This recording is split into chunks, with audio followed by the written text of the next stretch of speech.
ताज़ा तरीन इतलात के मुताबिक करप्शन ने मुल्क की जड़ों को खोखला कर दिया है। आवाम को साथ मिलकर करप्शन जैसे नासूर के खिलाफ जंग लड़ना होगी।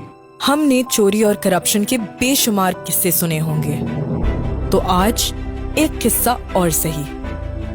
ये किस्सा है 44 अरब का, एक डाका जो हमारे हक पर हर साल डाला जाता है। ये डाका है इलीगल सिगरेट ट्रेड का। जरा सोचिए, अगर हम अपने मुल्क को इन लुटेरों से बचा लें तो 44 अरब से हर साल 25 लाख तालिबे इल्म तालीम हासिल कर सकते हैं। 2.5 लाख घरों को बिजली फराहम की जा सकती है। 90 लाख लोगों को महीने भर 3 वक्त की रोटी मिल सकती है। अब पाकिस्तानी आवाम चुपचाप तमाशा नहीं देखेगी और सवाल पूछेगी। पूछो 44 अरब का सवाल।